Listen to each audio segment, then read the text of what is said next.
is going on, everybody? Rajay back in the house and with a couple of special guests here, Bryan Jansing, Paul Vismara. How the hell you guys doing out there in Denver right now?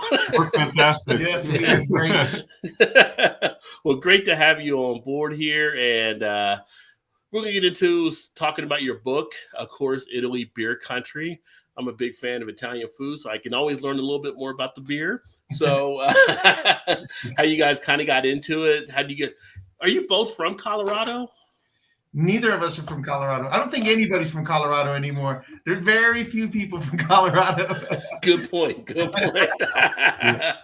But you ended up, working in Colorado for the brewery and stuff, and then we'll get into that. But then somehow found yourself over in Italy and doing that. Now you're back. Now you're going back and forth, I guess, kind of doing a touring thing and bringing stuff back and sharing stuff. So a lot of good things you have taken place there. So go ahead. I've been here for a long time. I've been here for nearly 25 years, and Brian's been here for a little bit longer. So we almost feel like natives. We've both been loving craft beer for even beyond that amount of time. So yeah. So how did you guys get involved in the beer scene, I guess, at first, before we get into some of the Italy stuff? Like, what got you really into enjoying the beer and your first beers, your favorite, the ones that got you kind of cracked into the craft scene? Well, my dad was from Cincinnati. My mom's from Rome, Italy. And so my dad always had this love for German beer. And he was always, great German beer. And he was a journalist in the Navy, but he retired. He was also a sculptor. And he retired, and we were in Northern Italy. So I went to American high school in Northern Italy. Okay. And, it was right on the border of Germany and Austria. So we had all this beer available to us. And I was 14, but I was able to go out and drink beer in Italy. And I take my dad. I was like, "Oh, Dad, I got this great German beer." He's like, "You're 14, kid. What are you doing? You want a beer?" Yes, okay. So for me, it started that way, where I already had that affection for beer. But then I ended up having the opportunity to really drink a lot of beer. There were no craft beers, Italian craft beer at the time. But I was able to try Belgian beers and English beers and German and Austrian beers. So I had my chance to try a lot of beers. But after I joined the U.S. Navy, when I got out, I ended up in Colorado. And that's where I met Paul, because I started working at the Falling Rock Tap House. Mm-hmm. And that broadened my perspective of craft beer in general, with Chris Black, and able to really meet everybody that's in the industry in the very beginning. It was 97. So it was a wonderful experience. I mean, it was a small community then. Yeah. But eventually Paul and I were both sort of like, well, he's an illustrator, I'm a writer, and we were looking for a project together. And so we kept thinking of different things. And then I was in Rome visiting my family, and a friend of mine told me, "You should go to Trastevere, this neighborhood in Rome. They have a lot of beer there. You might check it out." And I was like, "This looks like Denver," when we first started. And I told Paul one day, we were just talking about it. And next morning, like 8 a.m, he calls me. "I know what we're working on." Inspiration comes when it comes. I mean, the key ingredient was I didn't have my coffee that morning. I was in this sort of weird dream state, and I just called Brian and said, "Dude, we got to do this." Yeah. So I got my craft beer start in the 80s. Okay. I grew up in Michigan. I'm from Detroit originally. And I had friends who were brewers at Bell's Brewing Company in Kalamazoo. And, I was there when you could bring in an empty milk jug and fill it up for $5. Yeah. And, Kalamazoo stout for $5 was quite a deal for a young Larry was giving it away. Ow, okay, I'll take some more. But so I was, and I had some influential friends that kind of steered me away from some of the mass-produced stuff and really got me turned on to Bell's beer, Sierra Nevada. I went to art school out in Pasadena, California. And you could find Sierra Nevada, you could find Anchor, and I think when you're that age and you realize that you don't have to drink the mass-produced product, whatever it is, you want to find a way to find the good stuff. And I continued on that path. I moved to Chicago and went to Goose Island quite a bit when I was there, and then eventually found my way to Denver in the late 90s. And I knew about Falling Rock Tap House before I moved to Denver, and it was not yet a year old at that point. And for those that don't know, Falling Rock was, unfortunately, they've closed, one of the absolute craft beer meccas, certainly in this region. And if you ever came to the Great American Beer Festival and you missed Falling Rock, you missed half of the point. And Bryan and I met there, and we both ended up working there years later. Excellent. Yeah, I saw like in some of the notes and everything where you guys have both been working at Falling Rock, and unfortunately, that's before I really started, I guess, getting into the craft. I got into the craft myself probably back. It was funny. I can remember that it was like back 2000, maybe 10 or so, I think it was. I started with the new job, and we were at a bar, and I wanted a beer.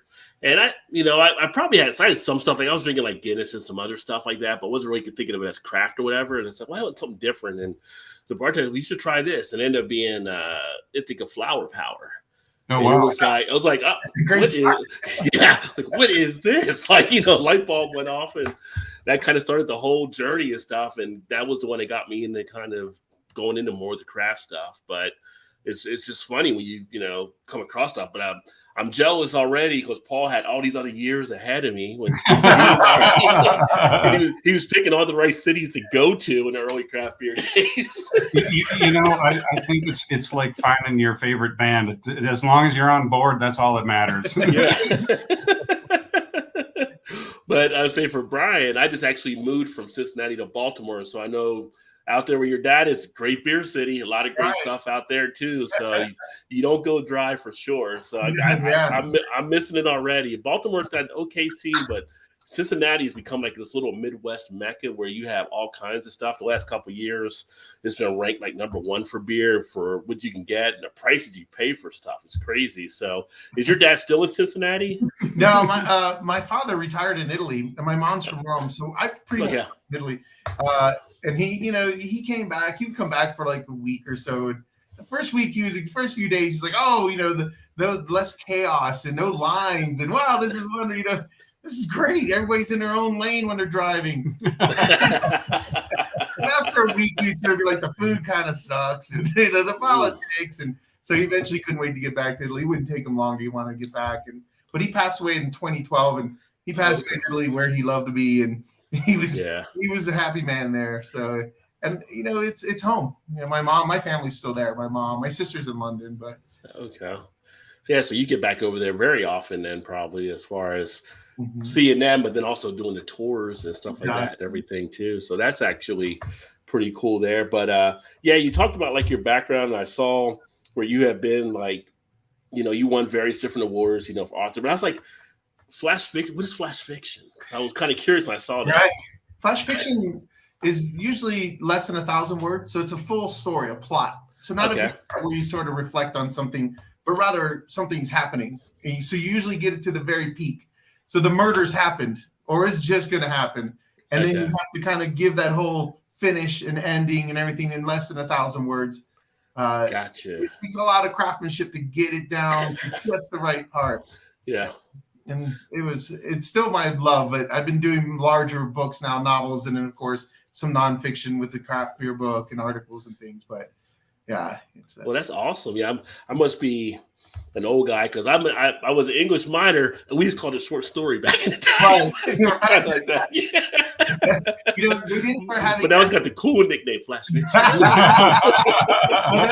They call it sudden fiction, postcard fiction, things like that, smoking fiction. But it's usually, it didn't really start getting like the MFA programs didn't start picking them up until the mid 2000s. Before it was like nobody heard of it.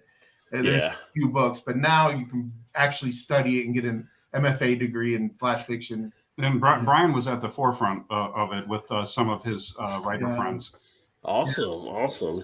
Yeah, I mean, I could definitely see getting into that a little bit. I'm trying to get into some of the bigger type novels because I'd like to read stuff, but you can cut it down to something like that. I can definitely go through some things. Oh, it's so sure. nice. Yeah. You know, a collection of stories can kind of get boring, but a collection of flash fiction are nice because you read it and you have time to think about it, and then you have another story to read. Yeah. And now they're starting to make flash novels where all the stories are connected, and you build an arc, and you have the whole plot line and all fine. It's almost like episodes to a show or something because they're really putting together instead of having that full, thing together. Now you got little bite-sized pieces, which I've said the last few, I don't even know how many years now, time has become more precious to people. Like, absolutely, it seems like that's the one thing we're always chasing. So I that's awesome. And then Paul, not to leave you out there because you've been award winning for illustrations and you done Wall Street Journal, Forbes, I saw, LA Republica. So you got some different things that are out there. And I did go through the book a little bit there with some of the artwork and some of the illustrations there. Some pretty cool stuff too. Thank you. Yeah. Have you looked at are you doing anything for any of the brewing companies? Have you done any of the art, any of the beer cans or things like that? Or absolutely. So I was originally an illustrator and just a freelance illustrator for a very long time. And like you said, did work for the Wall Street Journal. I was working for them all the time. And print kind of stopped being a thing. And a lot of that work went away, and I branched out into other mediums, design work, murals, etc. And then while working at the Falling Rock, I had the opportunity to collaborate with some breweries on some brewery signs. And that basically drew the attention of a lot of people in the craft beer industry. And certainly with COVID, a couple of the breweries that I love in Denver went from never packaging to now having canning or bottling lines, and they needed some designs. And so I've been doing a lot of that work. One of the most notable ones locally is Bierstadt. It's a absolutely brilliant lager house. It's where all the brewers go when they come to town. And I'm working on some labels for Russian River right now as well. Everybody should know who they are. Oh yeah, I mean, pay me in Pliny. I'm good with that. Yeah. Who isn't? Lifetime supply. I don't need cash. Just keep sending to Pliny. I'm good. Yeah, and Bryan and I got to know all those owners and brewers personally over the years because they would pop into Falling Rock on a regular basis, whether it was for business or just for pleasure. And we were really lucky that we got to hang out with them and get to know them as people. Yeah. And Great American Beer Festival, the Falling Rock was the center where all the judges, writers, brewers all met. So it was like a family reunion every year, seeing some of the great names when they were just struggling and getting moving. And it's exciting time. It really was an exciting time. Yeah, that's one festival I still haven't marked off my list yet, just because I haven't got a chance to get out there. But that's definitely one of the go-tos. It has to be one of the go-tos. When you do, you gotta let us know. Yeah, definitely. It's gonna be a long week for you. There may be a few other things in Colorado too, but we'll not get into that. The mountains. Yeah, the mountains. I'll do some hiking. But shout out to everybody watching. Thank you guys for all tuning in. Appreciate you there. And if you have questions, go ahead and let us know. I'm not going to post some of the stuff up there, like the hellos and the citations. I want to kind of go through here and spend time with Paul and Bryan going through stuff. But any questions, feel free to put those up there. We'll get you all highlighted as well. But so the whole Italy thing, obviously, from Bryan's easy because you had the family connection. I was going to ask you before what the catalyst was for you came on, but obviously the family connection and being over there drinking at 14. I'm jealous of you too right now, by the way. My liver isn't so jealous. So you guys are going through, you come back, you guys meet up. Paul's like, I know what we're going to do. How did you decide to just put it all together? Like, okay, well, we'll do this. Let's just jump on a jet. We'll go to Italy. I mean, how did you get to that point to go to Italy, to know how you were going to set up and kind of get things rolling? And so we kind of fell back on who we knew best, which was Chris Black, the owner of the Falling Rock. We went to him first, and he said, I don't know anything about Italian craft beer. but you definitely need to talk to Eric Wallace, who's the founder and owner of Left Hand Brewing Company. He was in the Air Force in Aviano in northern Italy. His wife is Italian. And Chris said, talk to him. He'll point you in the right direction. We went up there and we had done some research and we kind of sort of thought we knew. It's like 15 pages of all these Italian craft beers.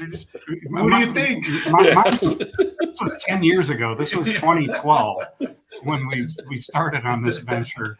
And so we brought a list of like the 200 breweries at the time that were in Italy. And Eric went through and he said, go here, go here, go here. I've heard about them. And so he really helped us hone our focus. And so Bryan and I would meet multiple times a week, late at night. And one night we're like, why don't we just call one of these places? And so we called Birrificio Italiano, and Agostino Arioli answered the phone. He's the founder and head brewer and owner of that brewery. Which was the first. They make this beer, which behind me, People Pills, because we should talk about later. Sure. When you see Italian pills, you put that can up there again, Paul. There you go. Whoops, there we go. So this is from Westbound Down, a local great craft brewery here in Denver. And there's a lot of breweries around the world brewing Italian Pilsners, but it all comes from Birrificio Italiano. We talked to Agostino. We told him what we wanted to do. He was fantastic. He was amazing. He's like, come down, I'll pick you up at the airport, and we'll start talking. And we could not get a hold of Lambrate, another brewery. And he called them up for us. We're driving there. He's like, you have to go there. Call them up. We got an appointment with them. I was in a second there. And just all we had to do was drop Agostino's name. And they're like, yes, come on over. And they couldn't, I'd say almost universally, they couldn't have been more welcoming, friendly, generous. And they've been that way to us ever since. Yeah, we've developed such great relationships and have such admiration and respect for them. Yeah. Wow. That's awesome. Well, the craft beer world, and at least here in the States, I mean, it's kind of got that nice camaraderie for most stuff. So it's nice to see overseas that you kind of fall into that as well too, with everybody kind of, hey, come on over, we'll get together, we'll talk, we'll do this, blah, blah. Yeah, the Italians, unfortunately, they don't get along very well with each other. They have a long history of thousands of years of fighting each other. When you see a soccer game in Italy, that's back a long time, I pray for the refs. If I could interject really quickly, part of this history that Bryan's talking about, Italy wasn't a country until 1886. Yeah. So Denver is older than the country of Italy. Right. And so there were these small little city states. And so they were battling over the things that's nation states battle over, resources and commerce and whatnot. And so that distrust of your neighbor is pretty deeply embedded, far more so than I had recognized. And Bryan kind of clued me into that. Yeah, and the fantastic thing about the beer community, as you were saying, was that they immediately picked up on Papazian's ideas that, we're a community, we work together, the tide, all boats rise together. And and so it's a little bit different. And one of the headways that they made culturally was this ability to work together, not to hoard their secrets, to be more open and share. And, I think it's universal now. If you go to a beer place, you're wearing a beer t-shirt, probably jeans and tennis shoes, and you can go to any place in Italy. It's almost the same thing. You can go to a beer place and you feel like you're with the rest of your beer friends. It doesn't change. Yeah, and that's very unique because Italian cuisine goes way back, and it's not very often that you get to add something into the Italian cuisine. And here we have craft beer now, and wine's obviously their main product. Drink with their meals, but they drink more beer outside the home. More beer inside the home than they do wine. So, but they're still way back like we were 10 years, 15 years ago in the United States, they're still struggling to get a market, and they have to battle their government because the taxes are horrible there, but they're making headway. The passion's there. We're over 25 years into the Italian craft beer world. It started technically in 95. 96 was when it really got rolling. And, there's kids that, just like happened here and has happened elsewhere, there's kids that grew up now in Italy who grew up in a world that always had craft beer. Yeah. And so they expect to drink that. And that's pretty cool. Yeah. Beer in Italy were for a couple of things. We're for three things: construction workers on break, hot summer days, and pizza. And that connection with pizza and beer is actually an Italian thing. Italy's contribution to beer has been the Italian Pilsner, the grape ale, and those are recently. But the pizza connection is because Italy was just becoming a country, and it was a very popular. It was, they were trying to find things to unite Italy, and so Princess Margherita went to Naples to go visit her cousin, and it was a big affair. And they made a pizza for her called the Margherita, which is famous now, which is just tomato sauce, basil, and mozzarella. Pizza in Italian is just a flat bread. We all know it now as pizza is the food with, Pizza Hut and all that. Right. But that was the flat bread that they made in Naples. And so when she went to Naples, they made this pizza for her. It was a big event. Well, just like the United States, breweries, big industrial breweries like Peroni, Moretti, and those realized this is a good opportunity for us to be more, to get across through the whole country. So this new food that was becoming popular in the new country of Italy, they latched onto it, and so beer became part of the whole beer and pizza thing. Well, and one thing that most people don't understand is the food is so hyper regional that pizza is one of the few foods that pervades the whole country. So like Bryan was saying, the connection between beer and pizza could be broadcast throughout the entire country. Whereas if you picked, I don't know, tortellini or risotto, those are not widespread foods that you're going to find everywhere. Okay. I didn't know that until I went there a bunch of times with this clown. He was able to point that out. Just drink your beer. Yeah. Let me see here. Well, there was a question that Eric had. He actually said, I've got a question. Where can I get Tre Fontaine? Tre Fontane is a Trappist brewery in Rome. And I don't know that they distribute very far and wide. Yeah, you're going to have to come over on one of our tours. I've been to the brewery, but I really we haven't run across it even in Rome. A lot in the shops, and a lot of those Trappist monasteries, they're selling the beer in order to support their way of life, and they're not overly engaged in commerce. And so they don't have sales teams and marketing departments and all that. So it's easy to get to though from Rome. It's not very far.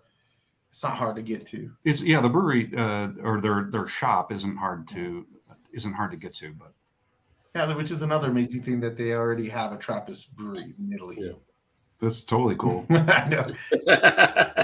Yeah, Eric, he's up in Canada, so he gets a lot of some of the beers that come through there, not just from us here in the States, but also like England and overseas and stuff. But he's a fine connoisseur of some nice beers. So and definitely knows that stuff. Means 3 fountains. Yeah.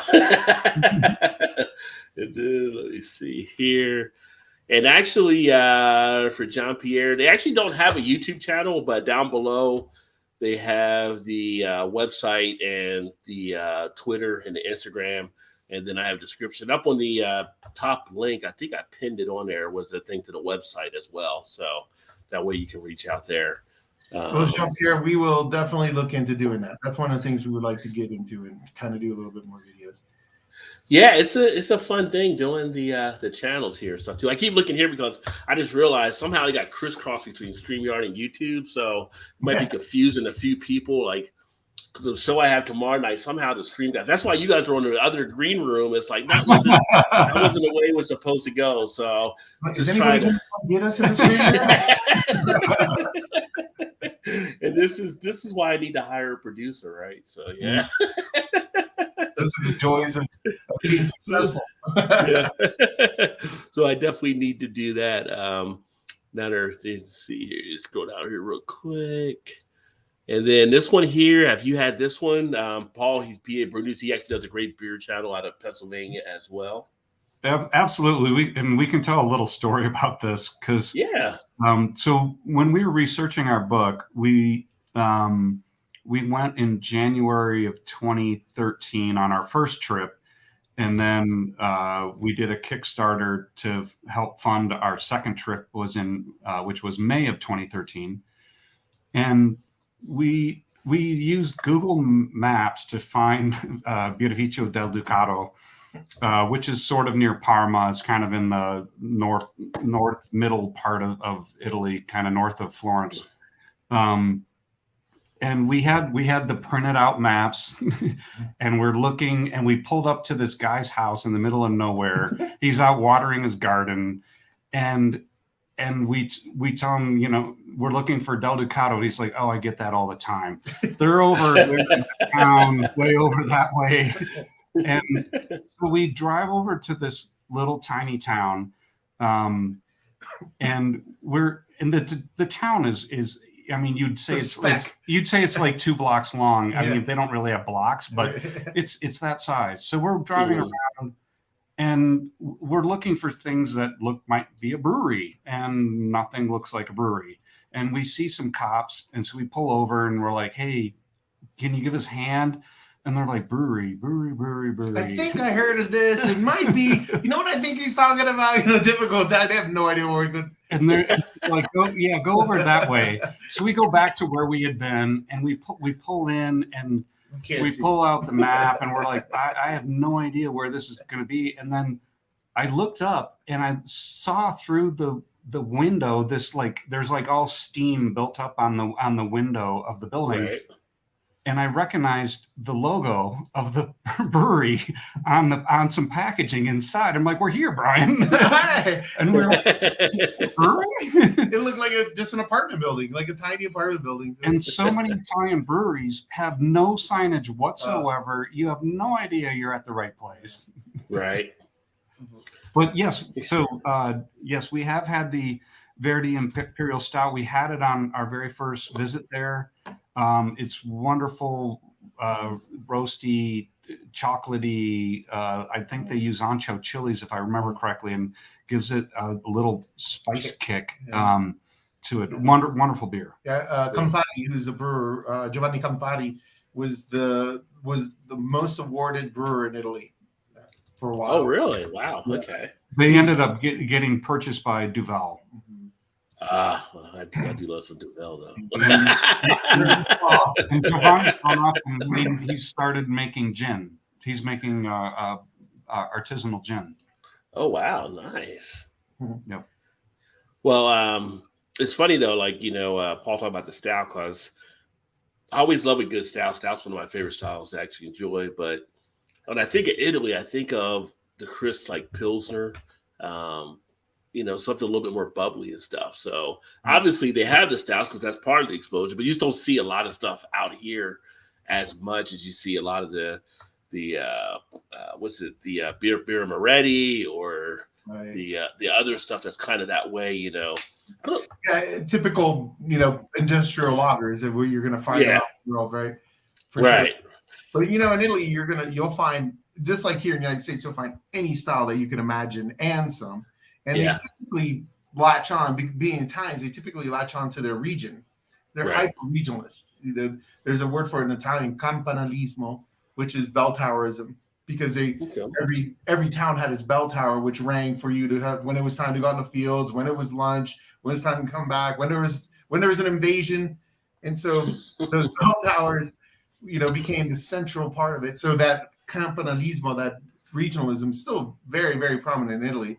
So they tend to use what's around them. They'll use cherries and plums and sours, but they'll use wine barrels or what's available to them in that sense. But they make everything: pilsners, stouts, porters, Baltic porters. Yeah, they'll make it. If they can get their hands on it, they'll make it. Yeah, Bryan and I would often say they went from zero to crazy in about 10 years. Yeah. From their start in 96, more or less 95, 96. And like Bryan was saying, they just looked around, and there's a beer from this brewery. This is Lover Beer.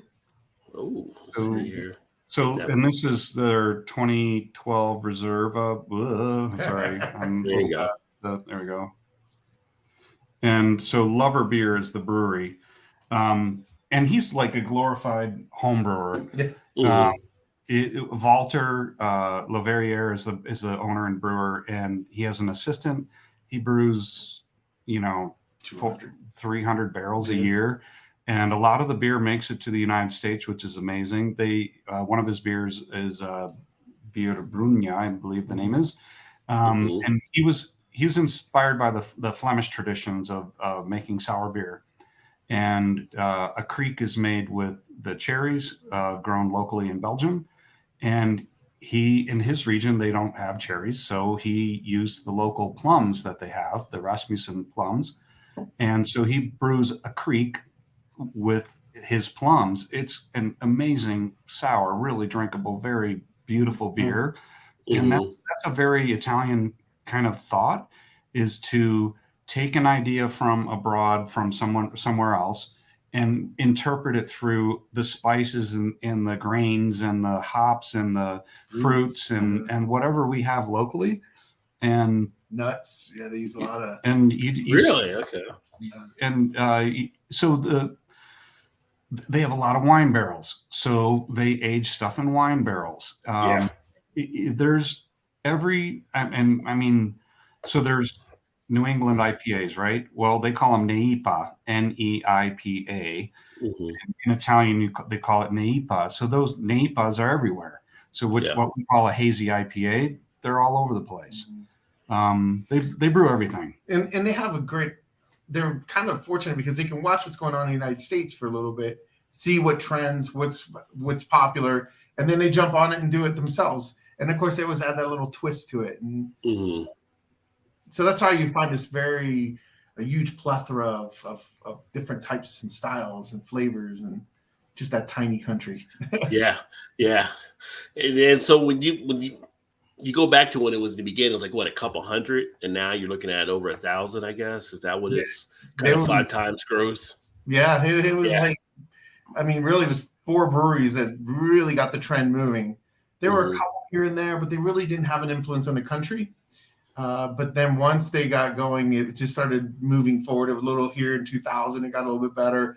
And we were touring around in 2012 and 2013. And we were sort of like, they're like 600, 500. We should probably bump it up to 800.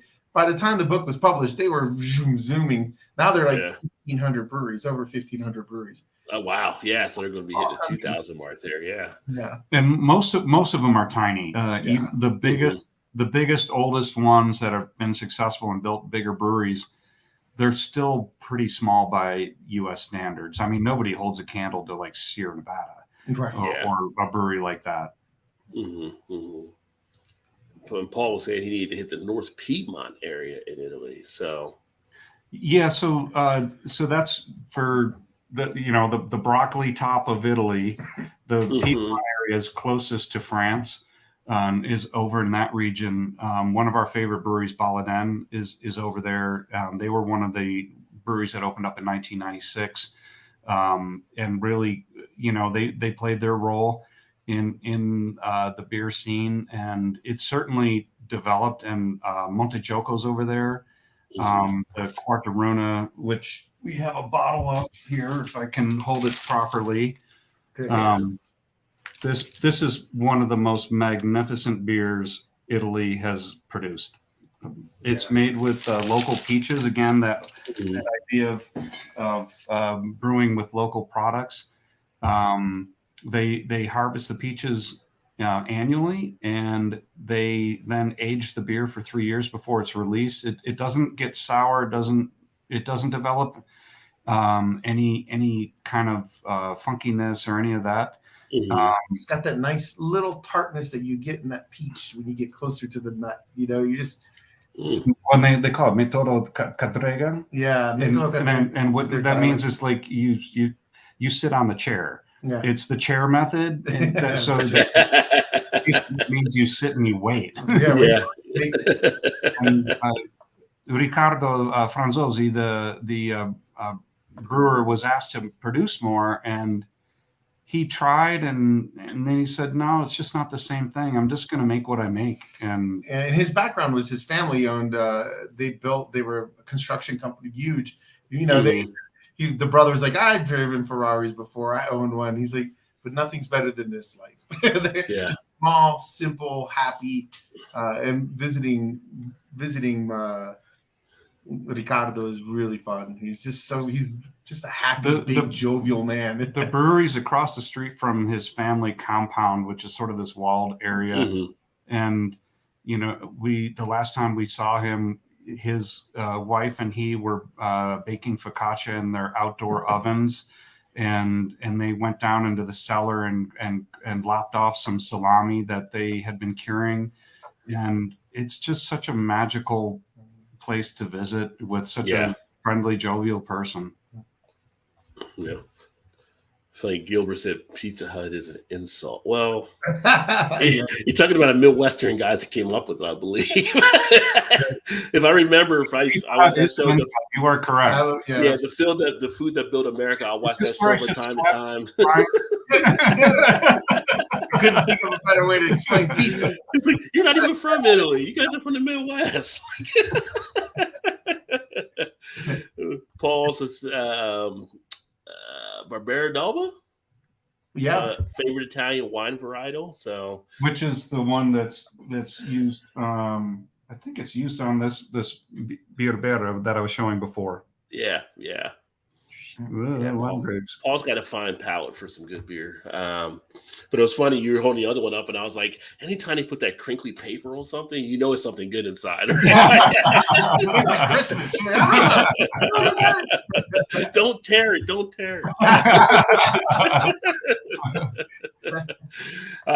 Jonathan asks, how has distribution been over there after the pandemic? Have you seen things from when you've been over there? It was kind of like, how have they been hit? So if Jean-Pierre is asking about the United States, and we would recommend this to a lot of the breweries that we're exporting. A brewery like Lover Beer that's sending sour beers over, they're going to arrive in terrific shape. It's going to be fantastic. Tipo Pils was being sent over for a time, and Be United, their importer, they would send over a container with a tote attached of hops, and Be United would dry hop it in the United States, package it in the United States, and then ship it out. And that was the best that beer had ever arrived. And it's a Pilsner, so it needs to be drunk fresh. Right. And it shouldn't be aged, but that was the best I'd ever had. Then there was a crackdown, some law, money, whatever, and they weren't allowed to do that anymore. And I know that they just recently started shipping back over. Anybody on the East Coast is going to find it far fresher than we are out here in Colorado, or anybody on the West Coast. It's just the way the distribution tends to work.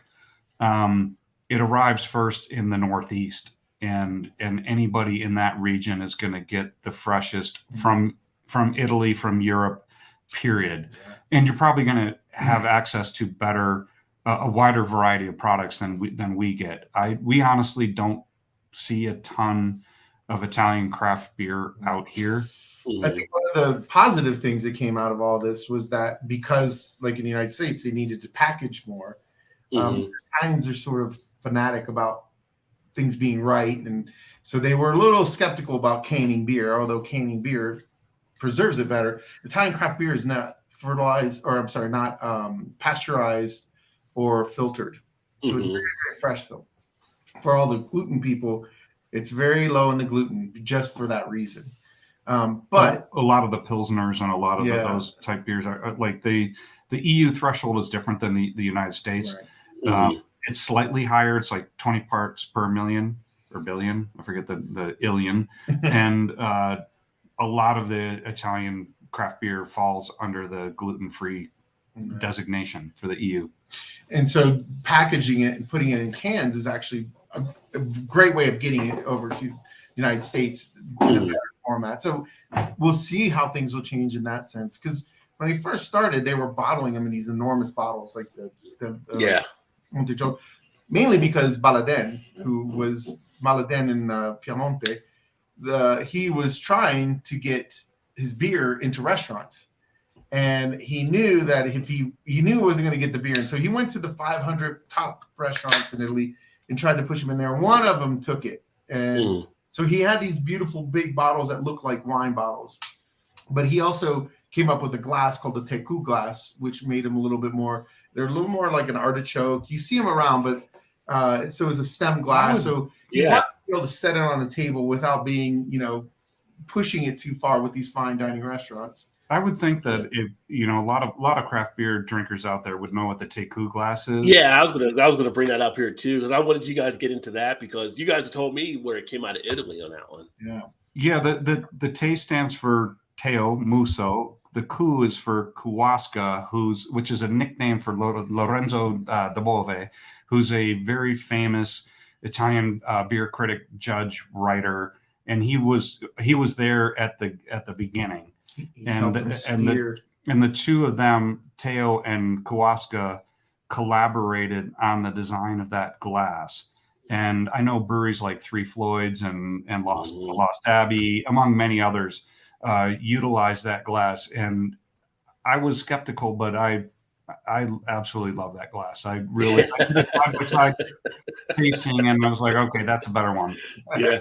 Oh, I feel like with because if you have one at some point, you probably had it where it did crack you in the stem, and it's like, do I play taps now? Like, what do I do?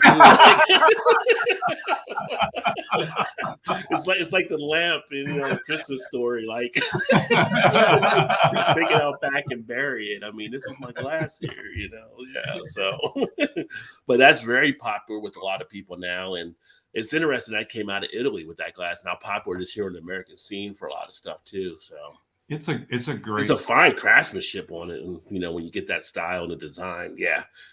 Teo's fussiness for precision and perfection, he goes all out. You go to his brewery, and it's incredibly beautiful, full of art and music. And wait. Let me talk about this. Yes, I was stunned by their attention to detail. Like Bryan was saying, if you're walking around their brewery, every door has a painting on it. Almost every wall has some painting on it. And they have a team of artists so Baladin has opened up multiple places around their region. We were actually joking that we want to go to Zanzibar because they opened up a Baladin in Zanzibar. Okay. They have a location in Morocco. They're in Rome, but largely in the Piemonte area. And so their team of artists kind of go in, and Baladin is a reference to an old circus that would travel around that region from France to Italy. And so a lot of their artistry it kind of pulls in those elements of the circus, and so there's a playfulness of brightness of colors, and everywhere you go and encounter the Baladin universe, the attention to detail is phenomenal. As an artist, I greatly appreciate it very much. Yeah. I mean, if you're talking about countries with some great art, I mean, Italy's definitely up there, right? So it's like, I'm not surprised to hear about them having that in their breweries and stuff too, because it's just it's a well-defined space. This is from Baladin. This is a very particular beer that they brew. It's deliberately oxidized, and it's absolutely fantastic. It's a barley wine at its base, but it doesn't taste incredible. like any barley wine you've ever had. And since it's already oxidized, you can open it, pour a little, drink it, because you can't drink much of it. You'll kill yourself if you try to drink a bottle. I tried. You've tried. You almost died. And but you can recap it and save it again. Kind of like drink it like pork. It's like pork. I mean, honestly, you could just have a little bit, as your nightcap once a week. And I asked Teo, "It's like, how long will this, last when you open it?" He's like, "I don't know, a year." And it's already oxidized, so you're not going to harm the beer. Yeah. What's the ABV on that one? 14 and a half. 14 and a half? Okay. And I was thinking it might have been up around Utopia's range or something. So there's Lune, and then there's also wrong way, Terre. So the barley wines are aged in red wine barrels from the best producers in Italy, red wine barrels and white wine barrels. Terre is the red wine barrels. Lune is the white wine barrels. And then this is Xiaoyu is the blend. So they do offer the single, wine grape varietals as a separate product. And Xiaoyu is an imaginary friend Teo's daughter had. And he's like, "How do you spell that?" So I'll bring this back up here real quick. That's her imaginary friends, and it's pronounced Xiaoyu. Huh.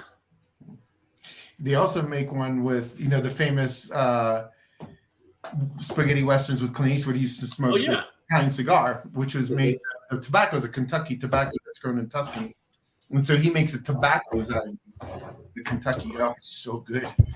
It's kind of weird, but it's really interesting. It's this right here. There it is. Oh wow, that's a cigar one. Okay. Yeah, he has a barrel packed full of tobacco leaves, and he uses it to dry out the final product. Well, hopefully, I was going to say the one brewer you mentioned that's doing the gin distilling now. Yep. Hopefully, they make a gin barrel. I had a great beer that was gin barrel one time out of Texas from Edelbert's Brewing, and it was really tasty. I'm like, I've never found another one that really gin barreled. I've had tequila. Obviously, you usually get the bourbon. That's usually the most common, but a nice gin barrel one, yeah. If you're a gin fan, really nice. That sounds fantastic. So maybe you put a bug in his ear, like, "Hey, why don't we gin barrel one of the?" See how that turns out. Well, I'm sure people are already bugging them about that. Yeah. But some of the things he's doing is he's also now most of them are kind of moved to distilling a lot more, and he's making gin and tonics and things. But he puts them in these little tiny cans, so you can get like a 6-pack of these cans and take them with you. And there's different varieties of beer and gin. I forget what he's calling them, but they're fantastic. They're beer cocktails that he's making up, and the guy's imagination is endless. I mean, he'll go out and then like the packaging is always beautiful. He's always got this attention to detail. It's incredible.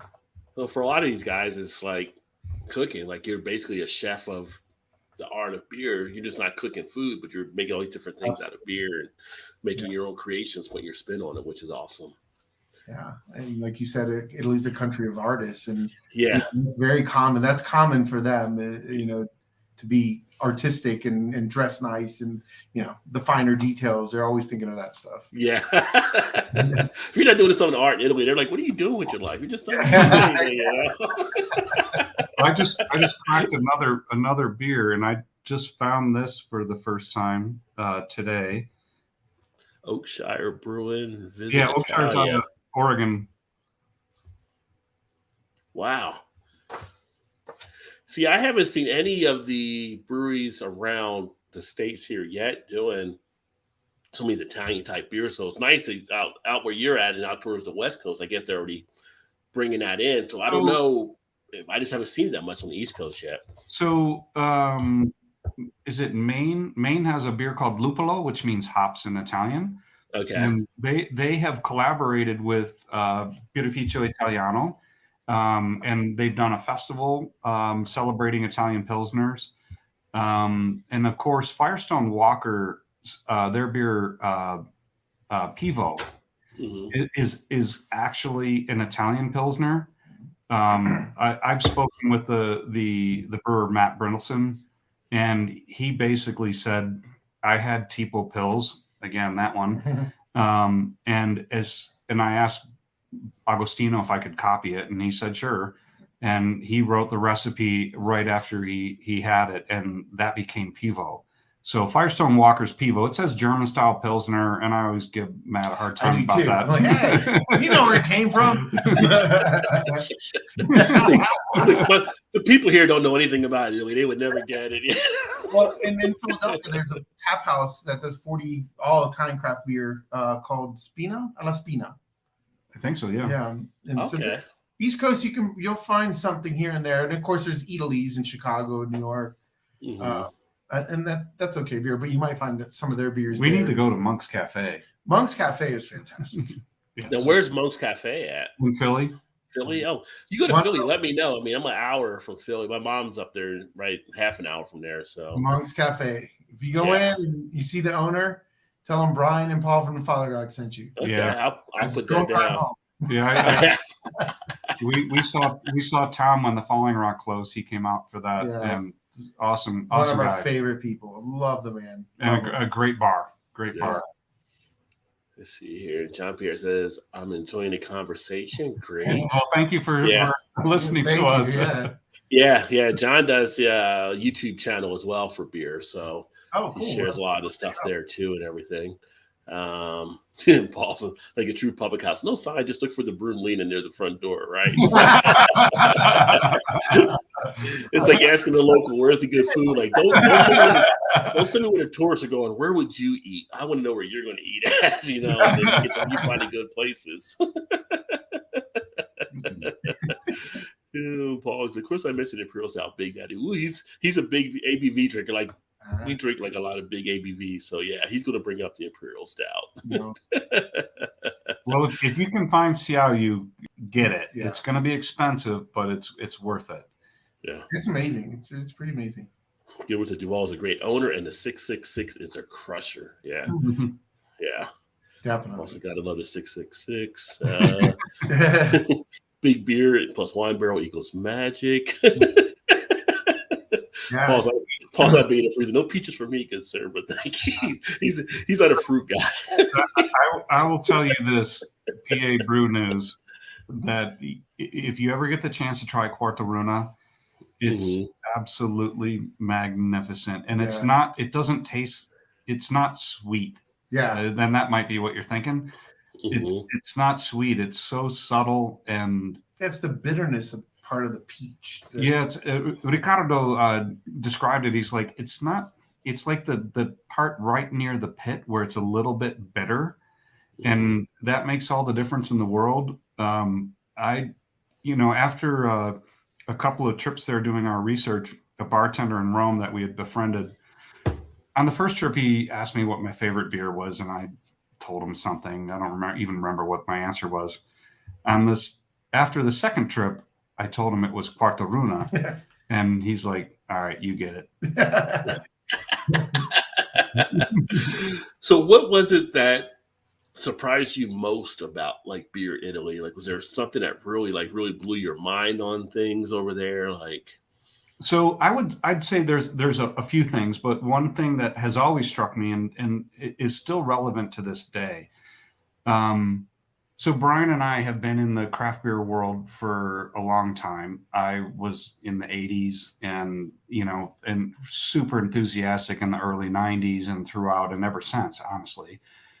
And those early days of American craft beer, you would be at a craft beer bar or brewery, and the person next to you, it was like, can you believe this place even exists? This is so amazing. This is the most fun. Oh my God. And then you would talk with them and they would say, oh, have you been to XYZ? And you'd find about you'd share stories and you'd find new places to go to, and you'd have to get a map because there were no phones with maps on them. You have to get a map and go find these places. And that feeling was one of the first things Bryan and I noticed when we first got to Italy. It was like we were transported 15 years back in time, 20 years back in time. And it was this enthusiasm and this, like, can you believe we found this? Yeah. And that still exists. We were just there on a beer tour in September 21. And you still get that. You're at these great craft beer bars and people are just so excited. Yeah. And passionate, well-informed. And that's an enthusiasm and an excitement that it's hard to replicate that.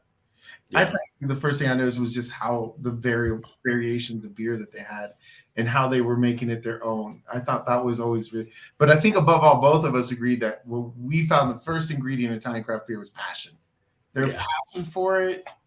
I mean, it's and I would say their creativity is pretty remarkable. Mm-hmm. That really struck both of us, and how they approached that creativity. We talked about this before. Mm-hmm. They found the ideas elsewhere, and they looked around and said, "Here's what we have. Let's use our local ingredients." That impetus to use what you have around you, I think, is something that is really great to embrace, and the Italians do it more often than not. And so if you go to a brewery in Italy, you're likely to find a unique beer that they can only make there because that one ingredient only comes from there. Yeah. And that's pretty cool. Yeah. Yeah, I would definitely say that. I feel like the way you guys tell, if I was over to Italy, I'd be like freaking the Goonies running around with a map. Hey, you guys!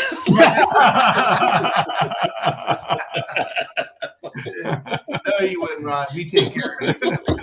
Just follow us. I'd be like chunks in the fridge. They got Rocky Road. They got. Your ears are waiting. Yeah. Jeff here, who's a great subscriber to the channel. He said from Boston, we definitely get a good amount of craft Italian beer. And then he said, "Oh my God, I'm so jealous, Jeff." Me too. Yeah. Tipo Pils is, one of my proudest moments. So my old boss, Chris Black, Falling Rock, I brought him back some bottles of Tipo Pils. We chilled them down and sat down and cracked them open. And here's a man who tastes thousands of beers every day. You're not going to surprise him with anything, And so I'm like selling him on the beer. And he's taking his second sip and he's like, "Shut up, Paul. This beer is magnificent." And he's brought that up a few times since then. He's like, "I got it. Just simmer down." Yeah, just let the beer talk for itself. Yeah. Oh, Paul said, "Figure it out. Just popped open a 2007 Barolo, and it is fantastic." That's 15 years. That's gonna probably do the trick. Here's a little thing. If you're go ahead. Oh, then Jared said, "I've broken a few of those TQ, even broken one off Italian TQ from a local brewery." Yeah, I mean, and I'm sure with Eric, a tear came down the cheek as well afterwards. Yeah, I think playing taps is the right move. Yeah. They're my precious babies. I've never broken one. Yeah. I would cry. I would shed a tear if I broke mine. I'm telling you, you're like the dad of Christmas story. Like if it happened, you heard a crash, you just stick your hand. What was that? And the wife's like, "Oh, it was nothing." No, I knew you never liked that glass.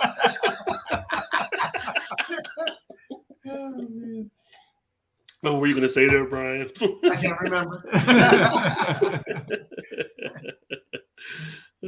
Bryan breaks everything, so he probably broke a whole bunch. No, I don't own anything nice. I mean, it would be uncommon because there is, a good Italian population there. They should be all having some Italian pilsners out there. One of the things that drives me crazy in the United States, if I was on a mission and I had the money to do it, is to go to all these great Italian fine dining places in the United States and smack them. Why are you pointing pet on? Hey. No Will Smith violence on here tonight. No. Not that kind of smack, like a gentle Italian smack. Not a Will Smith all the way back here coming around. But but it's like you have these great Italian restaurants. I'm like, put some craft beer on. You're so worried about your ingredients. You're so worried about your wine. Why would you just flub on the beer? You got this opportunity. Now I get a little pricier, but well, and I honestly I go back to what Jean-Pierre was asking before about the distribution, and it's not a simple thing to get craft beer from Italy, and I wish that was simpler. And it's just, unfortunately, it's not the case. All y'all up in the Northeast, you guys are blessed, and you guys get a much better shot at it. But in the rest of the country, it's a lot harder. Yeah. I was saying, like, talking about some of the other breweries mentioned, some of the American ones, is there's ways they can team up. At least they may not be full Italian coming over from Italy, but you have some breweries here in the States that might be a little easier to try to work with to get those Italian styles in. There's a lot of collaborations too with American breweries like Oxbow, and I mean, you'd be amazed. You go to Italy and you're like, wow, they've collaborated with everybody. All right, this one, Oaky Matilda, is a collaboration with I can't read that, Brian. My eyes are Prairie. Yeah, Prairie. Prairie. With Prairie. Wrong there. Yeah, so Tolcomato is from right near where Del Ducato is located, near Parma, and this label is an homage to the woman who was part of, I don't remember the exact story, is part of the abbey where Orval was brewed. And so this is their homage to Orval, and it was a collaboration with Prairie. Bruno Carilli, who now has started a cidery and meadery in Italy, he's like collaborator number one. I would be shocked to find another brewery that has collaborated with more breweries than Bruno. Bruno's a chatterbox. I love the guy. Like we budget an hour and a half or 2 hours to visit Bruno, and we're like, all right, it's going to be 3 or 4 hours because we just keep talking and talking. So bright, but he did these collaborations to go against the counterculture, go against that Italian idea of hoarding your secrets, and he brought in a lot of young brewers and set them off. Go make your own, and supported them and got them going. And that was new. Agostino's very well known for that too. He's influenced so many brewers and a lot of, and that's very unique in the Italian beer scene. That's not normal. When Bruno had worked for Carlsberg and he worked for Nestle. Nestle. And he worked for Nestle in the UK. So his experience was more international, and he had lived outside of Italy and understood how other cultures operated on a business front. And so he took that approach. Yeah, you can have the rest of that. I was. It's empty. So he took that approach and was much more aggressive on packaging and marketing and collaborations and kind of doing things in a non-Italian traditional way. And really, and he was a great brewer, really made great stuff. Yeah. Nice. Paul had asked, what is the King style they nail beyond the light lagers, and what style are you into? I'm a very big fan of the beer in front of me. I'll drink anything. It's always a tough question. And this, in terms of what they nail, I think they nail their own personality really well, and that's a hard thing to pinpoint. Because like the Verity Imperial Stout, which was brought up before, if I recall correctly, it has the ancho chili peppers in it, which is sort of an Aztec kind of concept of the chocolate with the heat, and the heat kind of blooms the chocolate. And I wouldn't put my finger on one thing that they do really well. I've had brilliant saisons. I've had, the Xiaoyu is insane. Seems like saisons would be a great style over there. They make a lot of good, like, again, that Belgian style where they give them time to ferment because of the barrels and that. But I have to say that every time I go back, I just find something different. I'm like, how did he come up with this? And where did they make this one? And but they're all consistently just shooting for the best they can get. So when Bryan and I are in Rome and just we want to hang out, there's a couple of bars that we're going to go to. One of them is going to be Open Balladen. So Open Balladen was opened about 10 years ago, and it's in the heart of the city. There's 40 Italian craft beers on tap. There's a bunch of Balladen beers, but there's probably still 25 beers from all over Italy. Mm-hmm. And, you know, we often go there to just sort of sit down and see what's new and see what people are doing. And, you know, this beer has black pepper in it, and that one's traditional brew. And, you know, it's a discovery every time we're there. Well, culturally, what's unique about Italy in their craft beer movement is that Italy has always had like a 14% unemployment rate and very difficult to find work there. But the beer scene is full of young entrepreneurs, and their enthusiasm, their youth. So it's really fun. You go to this place and you see them taking advantage of an industry that is open to them, and they're just, you go there and there's this energy of excitement that really makes your beer taste better, I guess. Right. No, that sounds interesting. I'd love to get there at some point to actually check out. I mean, I got to do it some point in Europe just to get all over to the different spots they have. I just think it'd be such a good experience. Italy's definitely on it. Anywhere you go in Europe that's known for their beer is going to be a great fun.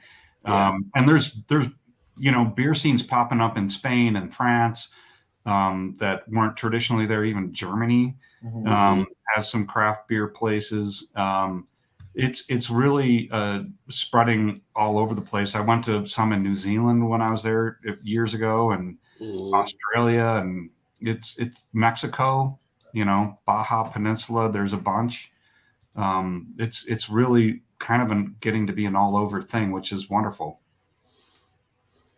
Let's see here. Paul was going to say something, but he said just wasn't up to par yet. He was going to mention something after I mentioned Barolo, but I don't know what he was going to mention at all. Eric said we got Lover Beer in Ontario. Ontario is a tough beer market to enter. So that's a pretty popular one out of Italy then, Lover Beer. Well, so that was the guy that's basically a glorified home brewer. So Eric, you consider yourself very lucky to be able to access that beer. We certainly do. I mean, it's amazing. 400 barrels is nothing. I remember what I was going to say. If you have an opportunity, especially you, Eric, since you're in the hunt for rare beers, there's a brewery called Panil, Panil. The brewer, Renzo Lozzi, he's a maniac. He's like a Frankenstein of beers. He's like a cider. He just goes off and he makes beers, and he has no fear. And he comes from a generation of winemakers, but he was 14 years old. He started brewing beer. But he doesn't brew anymore. He kind of moved around. But if you ever come across the Panil, that is from any year before what was the last one? 2013, grab it. I bet it's still amazing. 2013 and younger. This is his last brewery that he was at, and we still have a couple of his beers here. This is Black Barrels. He opened that up in Torino, and this is one of our last bottles we have of it. We're saving, but yeah, Renzo is a crazy genius. Crazy genius, definitely. And he was brewing sour beers outside of Belgium, of course. At a time when Peter Buchart was brewing at New Belgium, and Dan at New Glarus was brewing sours in the United States, and I'm hard pressed to think of too many others that were brewing sour beers. And here in Italy, at the very start of their craft beer world, Renzo Lozzi was brewing sour beers, and unbelievably good. So he was way on the forefront of that outside of Belgium. I'd say he's one of the top 3 best brewers in the world. Really? Wow. Yeah. He was just incredible. Yeah. And no fear. No fear at all. We go in there. We went to his second place Black Barrel, and he's showing us. So he's always working on something. Wait. this is like in the cellar, and the cellar is the size of like your child's bedroom. It is the tiniest place. he's got his stuff going, and we walk in and we're like, what are these? And they're like, look like fish tanks. And there's all these rocks being layered in there. And he's like, oh, that's what I'm filtering my beer in. Yeah. We're like, we got to be crazy. But we're drinking the beer. We're like, God, this is really amazing. You know, he's just. Yeah, he was filtering through rocks. He had a vacuum cleaner stirring the wort. He had made this mechanism that would stir it all the way right. Hey, long as it's sterilized, you're good to go. It's sanitized, not sterilized. Sanitized. Yeah. You're just like, what are you doing? Doesn't matter. Just give it to me. I'll drink it. So panil, definitely, if you come across any panil or black barrel, even rarer, keep it. It's worth it. Yeah. Paul says he's actually going to Good Italian this week with great beer. So, fantastic! Yeah. I'm glad to hear they exist. Yeah. They said he grew up in Berwick, PA, and mostly got real sick of being called Paulie. There was so many.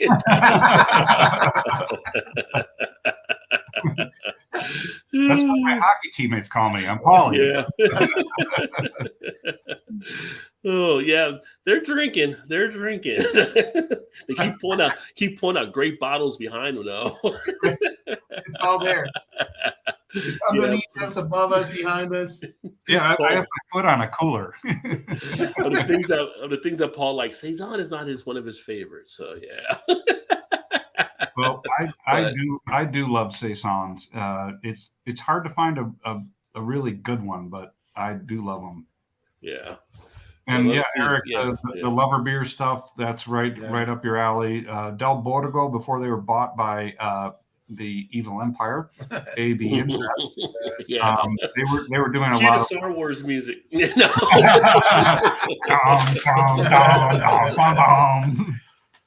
the Emperor's thing, by the way. Back to the Lorenzo and Lambics is that Lorenzo realized that he was in Parma.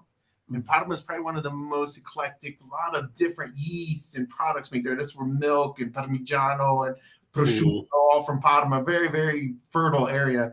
He realized that it was a lot like the Creek area, the Lambic area, in Belgium. And so he kind of saw, hey, I have a lot of natural stuff here that I might be able to capture that might bring me to that. That's why he was doing it so early before everybody else was doing it, because he related it to the Lambic zones. We were talking about Bell's earlier. Paul's 4 hop slams down, so he's on a good roll right now. Paul's a big guy, though. He can handle it. Bell's hop slam, that'll get you. Yeah. That's a Will Smith slap right there. Yeah. We're going Harvey back in the days, those old small-ass cellars and makeshift setups. Yeah. Yeah, you know exactly what we're talking about. Yeah. But so like of the stuff you had over there, like were there any styles you found that you really hadn't really looked into before? Like styles that maybe I'm in Italy, this is something different. I never really looked as much into this type of style. Kind of caught you off guard or anything like that, or Bales for sure, and definitely the great bales. Paul definitely knows a lot about the great bales. And actually, it's funny. I'm going to backtrack to what he said about Tipo Pills. When we first went over there, the most boring style I could think of is Pilsner beer. Yeah. And the first place we saw that is a Pilsner beer. And the last thing I really was looking forward to having and trying was a Pilsner. But we kept going back to it, and we made it a point that if we're anywhere near that brewery, and we once had about 15 minutes, and we stopped at the brewery, we got a Tipo Pils, we drank it, and we went on to where we had to go. But if I ever get a chance to have Tipo Pils, I will drink one. Yeah. It's such a magnificent beer, and having it fresh, having it at the brewery, I never thought I would be, going on about a Pilsner. Yeah. One of the shockers that I learned, my wife opened the Falling Rock when they first started. So she's a big, she was one of the original beer goddesses from Dogfish Head and or Stone Brewing and all that. So she's been around. But I remember we were drinking Balladen, and I was like, I like them, they're good, but I didn't quite capture the essence of what he was doing when he was traveling around to Morocco and all these places looking for spices and herbs. And so there's a lot of frankincense and things like that for my palate didn't quite get it. For a female palate, a woman's palate might be more aware. I was pretty surprised when she was like, oh, this is just amazing how there's all these flavors in there. So some of that was a surprise to me, that a beer that I was kind of drinking and liked it, but didn't quite catch it until I was told better. And I'd also say P.A. Bruno's was like, I don't like fruit beer. Quartaruna, I don't really like fruit beer either. And that beer blew my mind. Yeah. I was such the perfect expression of a peach. Yeah. And I wouldn't want to touch it and, tweak it in any way. Brian and I have drank a lot of craft beer over the years. So it's hard to sort of surprise us. Mm-hmm. I do think that the usage of spices was one. Xiao Yu was really blew my mind when I first had that. Other than that, I think that we really felt the expression of the land and the creativity of the Italians and how they're, there was a beer that really was super cool. And we mentioned it in our book in the epilogue. We went to Birrificio Rurale when the day they were opening, we just happened to be there. Mm-hmm. The day they were opening their new brewery, and their brewer, Lorenzo Guarini, was trying for the first time an experimental IPA that he had brewed. And we got to try it right after he sampled it. And the beer was brewed with like 20 IBUs. It was like nothing, 10. But what he got the bitterness from bitter orange peels, which are very common in the south of Italy, Calabria, that kind of region, down there, down by the boot, the foot of the boot. And so there's this intense bitterness that you got from these bitter orange peels sort of danced on the top of your tongue. And it was much more like an Amaro. If you ever had that Italian liqueur, it has an intense bitterness to it. And I just thought it was such a brilliant take on that style at the time. It was amazing. I think perhaps the most recent one was Acres, I think it's called. But he makes Alder. Thank you. Alder. He makes IPAs. I mean, he's a fanatic. He goes and he delivers them to everybody, and they have a date that they're supposed that expire. But he makes all these incredible IPAs that taste like Western, United States IPAs. But again, not being filtered, not being pasteurized. There seems to be like this crispness to it, another freshness to it that you taste. And he'll go back and take these beers back if they're expired. He just goes into all these places he delivered them and takes them all back because they're bad. So he's crazy. But I thought my last trip this summer, I was pretty blown away that they're making an IPA that is a top IPA. I mean, that's an American thing. Yeah, he was nailing it. So honestly, we're talking about some of our favorite places.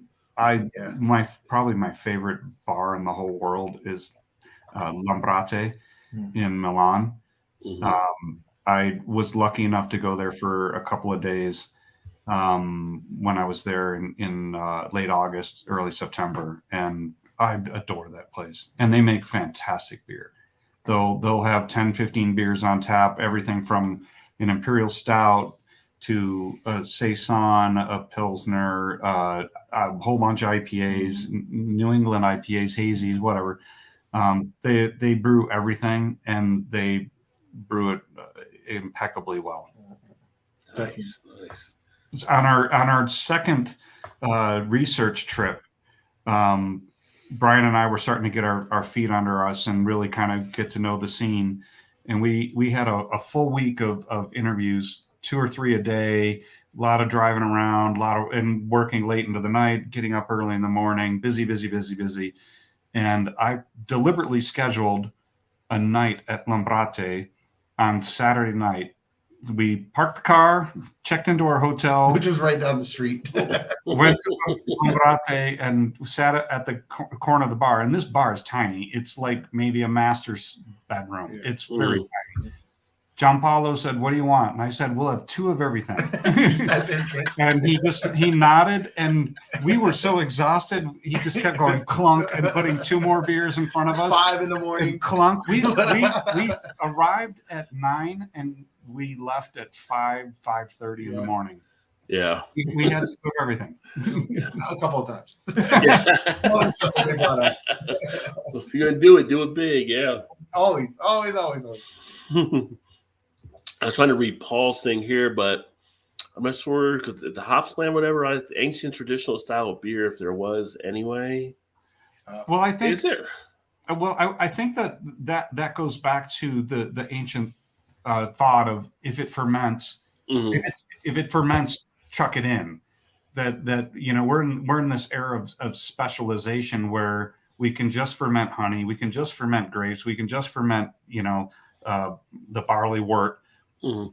In the past, if it fermented, they would probably they didn't have enough honey, they didn't have enough grapes, they didn't have enough barley wort, so they would just put it all together and make whatever they could make to create an alcoholic beverage. That I think that is the prevailing thought, and it's been more recent times that we've been able to specialize and just isolate our fermentables. Well, and then it was Dogfish Head and McGovern who were going back and finding all these, through archaeological digs, and they did an Etruscan beer once, but they didn't know what they were fermenting it in, so they experimented, and they each chose. There were 3 breweries that each chose their own barrels how they were going to ferment it. Yeah, it was Dogfish Head, Baladen, and Del Borgo, and one did a wood, one did copper. Yeah, copper, and then the last one did terracotta. That was Del Borgo, and it was fascinating because in the terracotta, these big clay urns, it was breathing, breathe, so you could see the beer coming out. Really? So it sort of got oxidized. I have a picture of that. But it was very interesting because you were thinking that here's an Etruscan beer, and the Etruscans were in Tuscany, in Naples. They were a major culture up until from 900 BC until the Romans. It was an Etruscan king who pissed off one of the Romans, and that was the end of that. That was it. The Roman Empire jumped out of there. Yeah, those are the terracotta fermenters.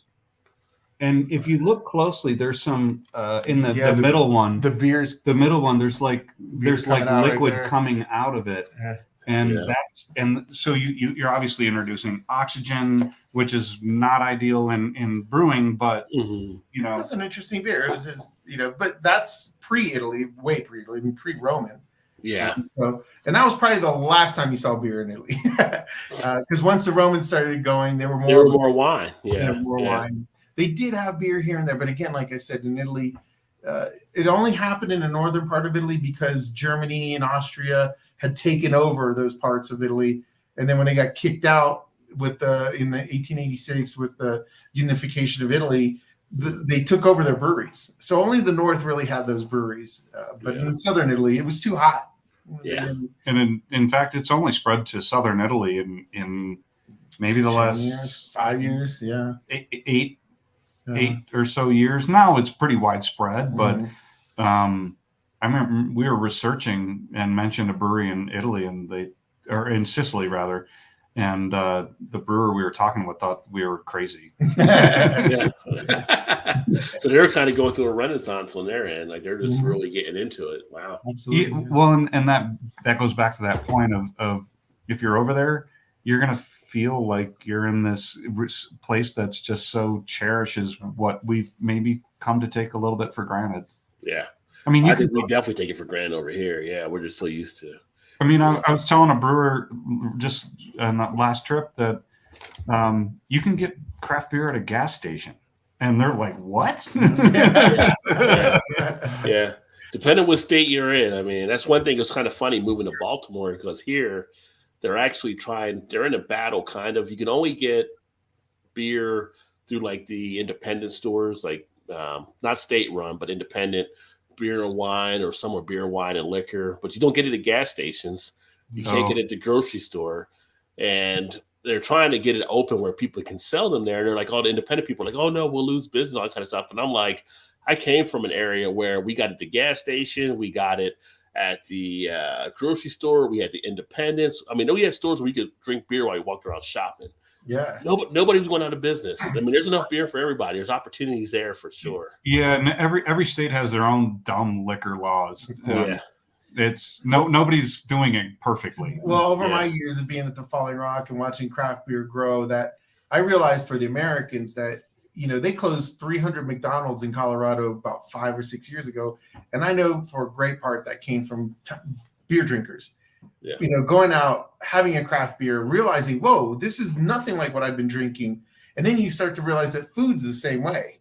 You know, so we don't have a food culture here in America. You know, we just put things in our mouth, dump sauce on it, and, you know, but there it is. But I think well, that's why you go to different spots in America, and it's like, oh, they have this here or this. Like, there's no national type thing. It's just regionalized on who has what, and you're like, and then you get to eat the regional foods with it because they're going to think more of what's a community, what's a better food, and that's a great experience. I mean, I think for America, the craft beer movement was so important in a bigger way than anywhere else in the world, because it changed the way we eat, the way we drink, the way we think about food, the way we think about beer.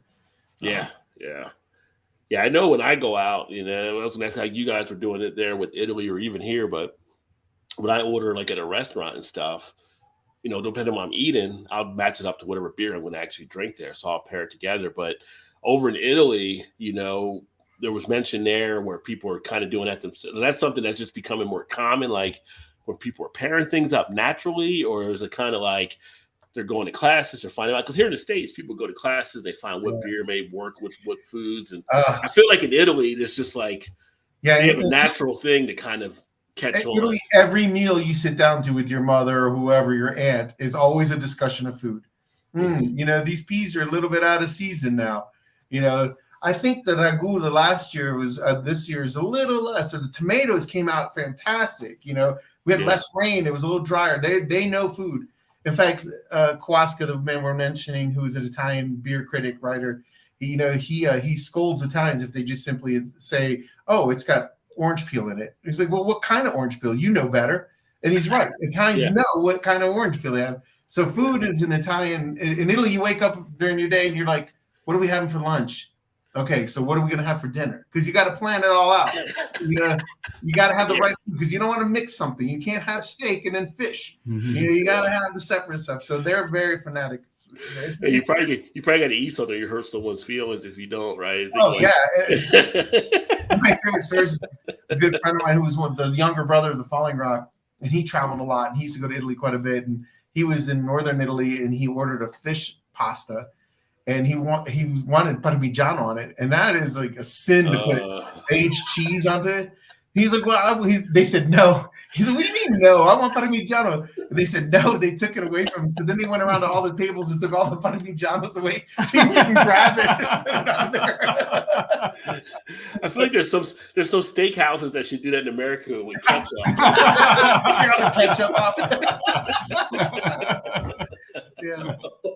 Yeah, it's definitely, you're like, why are you eating artichokes? It's out of season. It's like an Italian knows that this restaurant is not a good one because you're eating something that's out of season.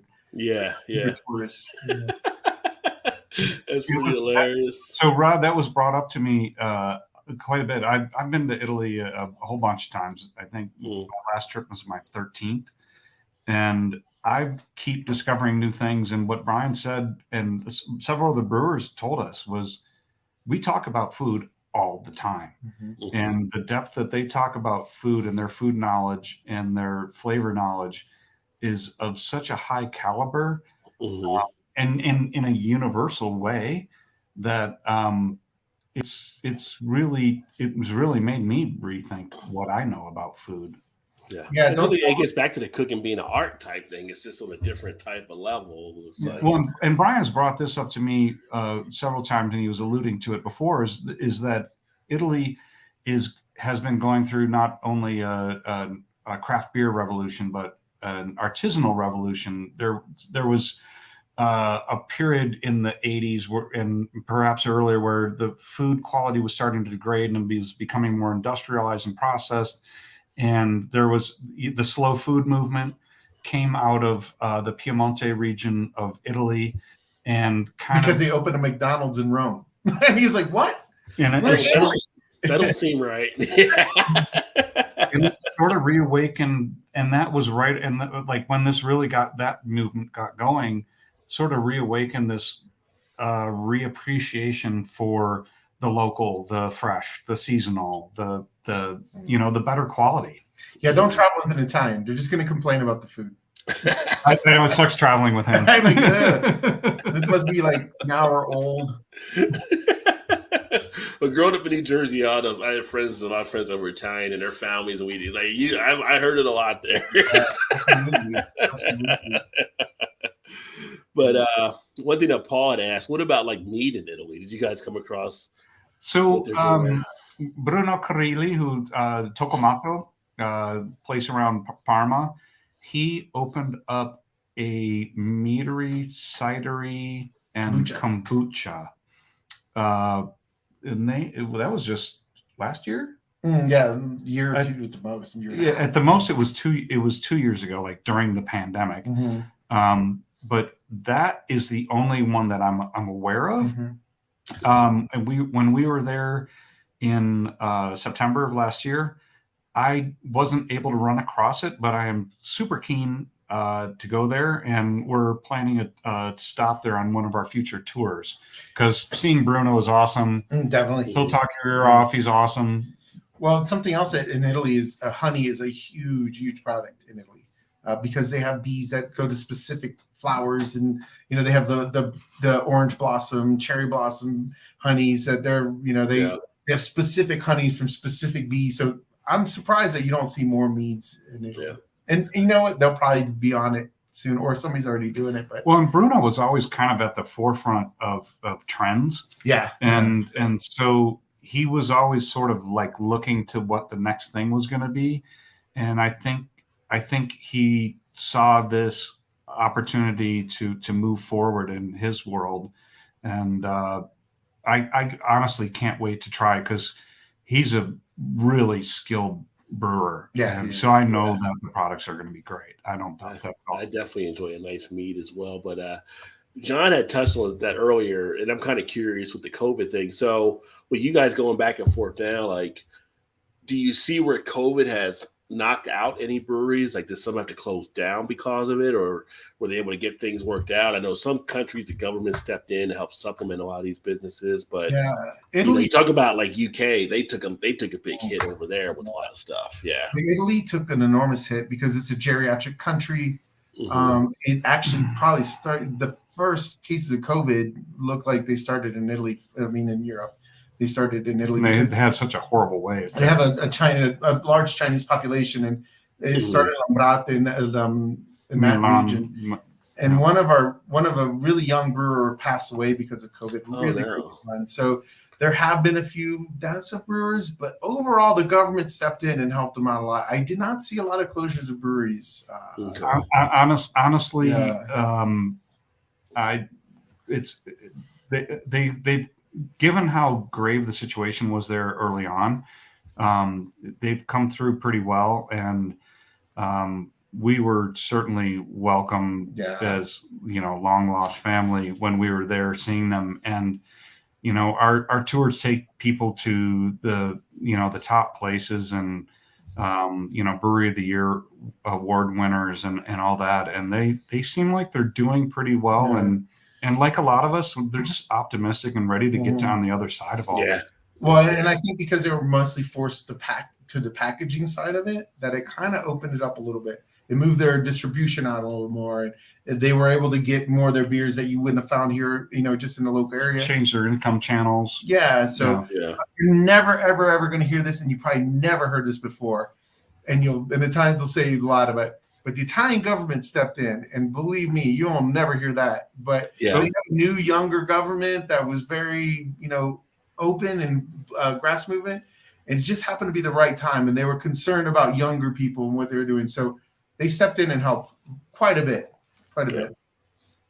You need to go to Italy. You're right. Yes. John, I'm with you on that, John. Speaking of which, with open arms. Speaking of which. Let's go ahead. We'll check out the website here. Got two handsome fellas up here on the we website. Were younger then. But this is the website here, Italy Beer Tours, and that's Lambrate. Tipo pills, yeah. Now here's the book as well, and in the comments there's actually a link there where you can see the book on Amazon and stuff like that, and then all the site stuff, of course, down across the bottom. But the website, definitely check out. And you guys do the tours and stuff on here too. Like you talk about the tour description, 6-day tours, the walk-in tours in Rome. So for John Pierre, if you're looking to go to Italy, these guys have the tours set up on their site too. Yeah, so Bryan goes over from the spring till the fall, and he's over there and running all our walking tours of Rome, which is a 3-hour, tasting discovery of Italian craft beer. Mm-hmm. That background picture right there is Open Balladen, which is just a magnificent place in Rome. Yeah, it has. I love the look of it. Yeah, 40 Italian craft beers on tap. It's super fun, and that's one of the stops on our tour. And then if you're looking for a more immersive experience, our 6-day, 6-night tours take you. Our Pioneer tour takes you throughout the north of Italy, visiting a lot of those original breweries, and then we have our tour that we started last year, which is centered around the Villaggio della Birra tour festival, actually. So we start in Rome, we end in Rome, but we go to Tuscany, and there's a beer festival that we attend for a couple of days. And, I think we hit 15 places besides the festival. 6 days, 6 nights, 15 to 20 breweries. 6 different regions with different food. 6 regions, so you get a good opportunity to... And you see Italy in a whole different manner. It's not the tourist places. Some of these places, they don't speak English. There's no tourists there. It's just, I would say on our tours that you're the tourist. Yeah. There are no other tourists. That's it. On any of them. And you get an opportunity to speak with the Italians, to have local food, as they call it, 0 kilometers, which is food that's just that they collect around there. One place we go to in our Pioneer tour, the mother's back there cooking for you. It's really, really fun. And like, you've never had food like this before. It's truly, truly the Italian experience. Well, it's funny you mentioned the food, because I was going to say, don't be that American asking, well, how's it compare to Olive Garden? Don't be that person. Right? Like I once knew a friend. He was talking to one of the girls. She was Mexican that we worked with. And he's like, oh, I've had Mexican food before. I've been to Chi-Chi's. It's like, geez, that is not Mexican. So, just know what you're talking about there, right? Yeah, I don't eat. I mean, if I was in Jersey, New York, Boston, maybe in that area, but I don't eat Italian food in America. It always misses. Well, not unless you got a mom and pop restaurant. It's funny, like growing up in New Jersey, like I mentioned, we had a lot of the Italian pizzerias, all that kind of stuff. So it was like we didn't order Domino's or Pizza Hut. We had a Sal's, we had an Amato's, we had all these other ones. Like you went down, there's a mom and pop pizzeria or something like that, or you went to the restaurant that was like Italian ran from the whole 3 or 4 generations or whatever. Yeah, you go to those real deal places. Yeah. You get a spaghetti with these huge ass meatballs, like you're back in the Flintstones or something. How do you charge so little for this big plate of food? Crazy. But no, here's a look there with the book and everything, and gives you kind of an idea. And definitely check it out there. Like I said, the link takes you to Amazon. And you guys have it in the paperback or the hardback copy as well. So yeah, we just published our 2nd edition just at the start of the year. Nice. And I mentioned in the link there, you have the Instagram, the Facebook, the Twitter are also there. But yeah, doing like a YouTube channel would probably be something pretty cool for you guys as well, to be able to share some of the videos and some of the stuff like that when so the next excursion over. I mean, hell, if you need a videographer, I might be available. I'm just saying, I may know a little something about YouTube. You might have to come to Italy, though. Yeah, might have to bring the wife, but Absolutely. Don't sacrifice for the team. Well, for a lot of those people who are like, I'd love to go to Italy, but my wife hates beer, and trust us. Wherever we go, you're going to find wine anyway. But Trust us. We'll find a beer for your wife. We had a couple on a tour, and the husband was my wife doesn't like beer, so I'll be able to drink my sample and her sample. And it never worked out that way. It turned out that she loved the beer, and he's like, this is just not working for me. That's the whole thing. Like when I was getting beer, I talk to people, and they're like, why does it like beer? And it's like, what beer don't you like? And it's like, what do you mean? Like, it's just a beer. And I'm like, no, and I show them a chart where it's got always hundreds of beers. And they're like, which one don't you like? I'm like, that's all beer? Like, they end up finding something they like. So, yeah. My wife used to go on and off, once she had some more, developed her palate, she's like a big fan of like wit beers, Hefeweizen. So you find out what style actually can fit. And then you grow. You keep like, oh, wow, I didn't know what this was. Yeah, your palate changes, it depends on what you're eating, My time at the Falling Rock could have somebody come in and was like, I don't like beer. I'm like, you don't know beer. Let me take it. I always found the beer they liked. I don't think in all those years they couldn't find a beer they didn't like. Yeah. It was 93 beers on tap. It was, you had a good shot at it. But it was funny. We went to lunch Saturday at one of the breweries here in Baltimore, and it's a European type brewery. So it was based kind of off an English pub type style. And they had a lot of your lagers, your Pilsner, you had your Box, you had different things that are more European type feel. So I said, well, she's like, what do I get to drink? I said, well, I'm getting a taster because I always get a taster because I like to get the flight to kind of get a feel around the different stuff. And she's like, well, I'll get a flight too. Well, the flights were 6 5-ounce pours or whatever. She's like, when did the flights get bigger? Like, I thought there were like 3 beers or something. So no, it depends. Come did. But to your couple story, you got around to the 4th one or whatever. She's like, well, I don't know if I'm going to finish these last 2. I was like, don't worry, I got it. It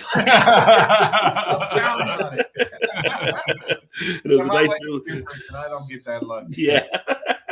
It happens once in a while, but it's the whole thing with just the beer. It's just such a great, fun time. I remember like there was a meme. I don't know if actually Jimmy Fallon did on the show one time. Whenever he's doing the little note card, he's like, "Thanks for making craft beer a hobby and not like a drunken." He said, I forgot what it was. Oh, it was yeah, he was doing his thank you notes. Yeah, I remember.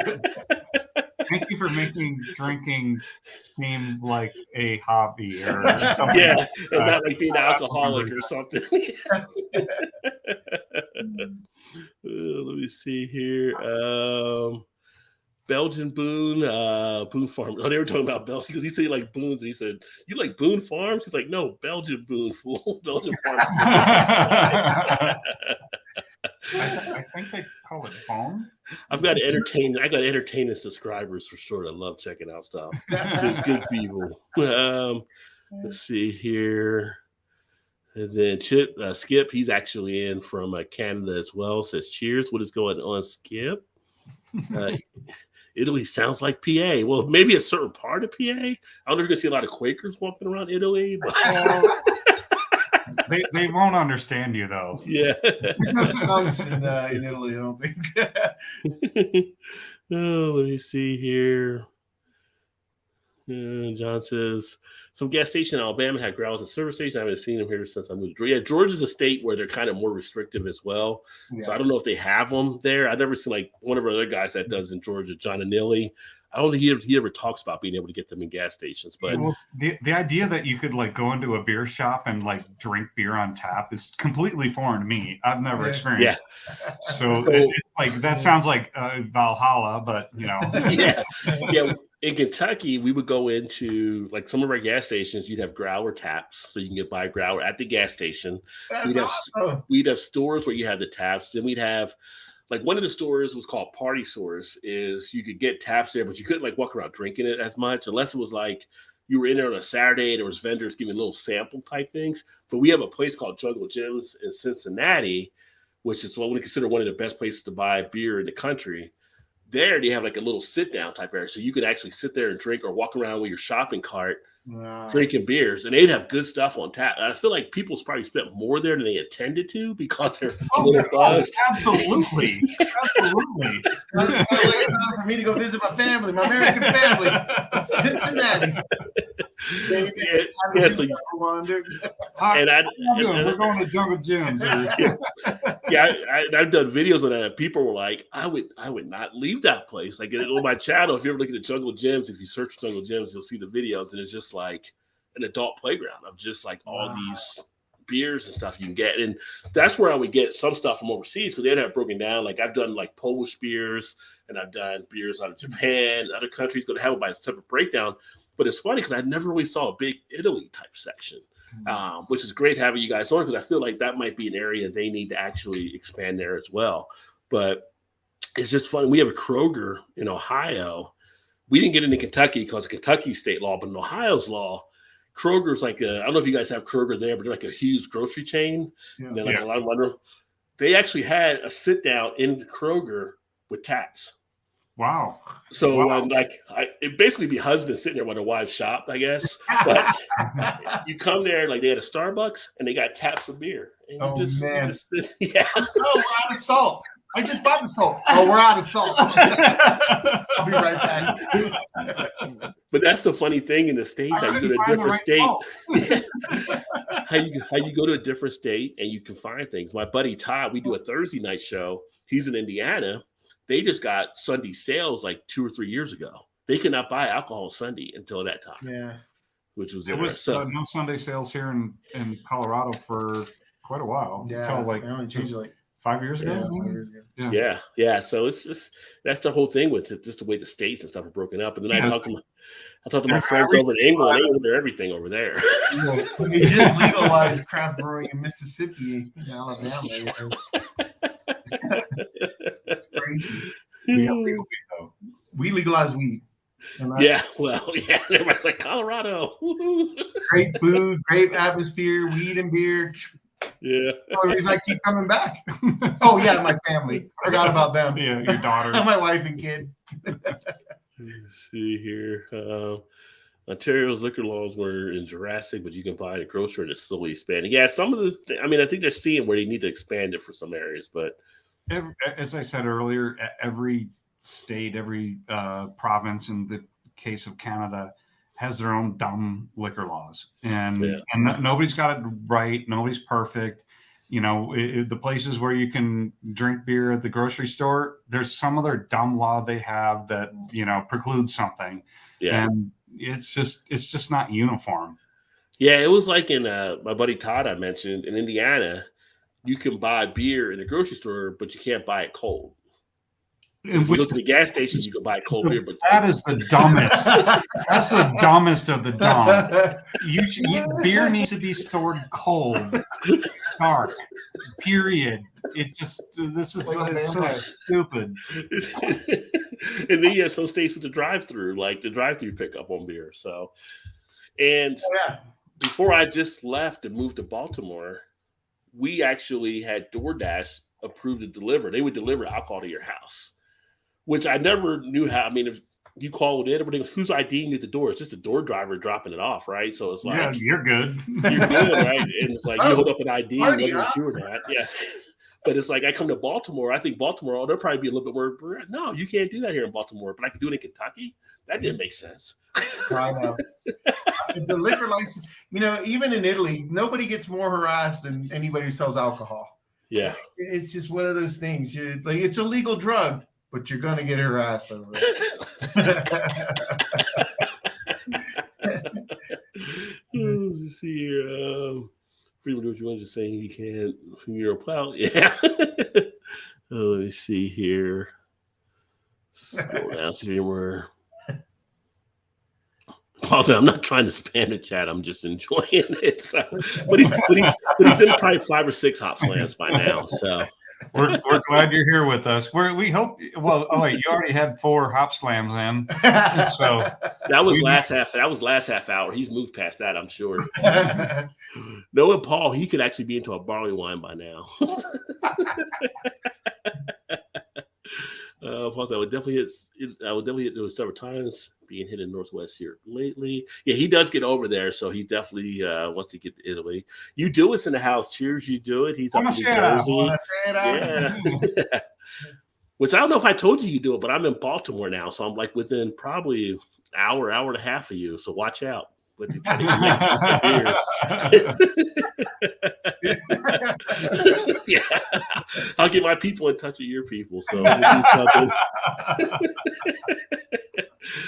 Gilbert said it's hard to believe there's fast food anywhere in Italy with the old school Southern Jews. I know. Yeah. Yeah, there was a prank they were doing in Naples where people were ordering pizza and they would show up delivering McDonald's, and some people almost got shot. It was not a safe prank. That'll get you a Will Smith smack. So watch out. Definitely. So Paul says, I'm a book nut, so I'll buy it. And yes, easy, Paul. Easy is a hop slam. I always have to be careful when I read Paul's comments. Paul, you know Bryan well. Yeah. Paul, you and I would get along quite well. Yeah, Paul's got a great channel. If you want to see some fun beer videos, plus he's a hell of an artist. Like you would love that about him, Paul, too. Both of you guys named Paul. Look at that. He actually does some great artwork. He actually will paint stuff like on logs and trees, and he'll put like artwork on it. He's got some other stuff he does. I mean, he's like our metal Bob Ross, when he does stuff in there. So he'll have the dark metal playing while he's actually painting and doing everything. Yeah. He's like, we don't make mistakes. They're just happy accidents. Yeah. Oh, let's see here. I do love watching Bob Ross. Yeah. There's a Netflix show about him and all that stuff and how that business guy. It's weird. I think Paul said anyone that says they don't like beer haven't tried many beers. Yeah. Because there's so many out there. Like you can always find stuff. So I tell people there's always a different thing. My day job, I actually did a beer tasting a couple years ago. They asked me and another friend to actually brew beer, do a beer tasting.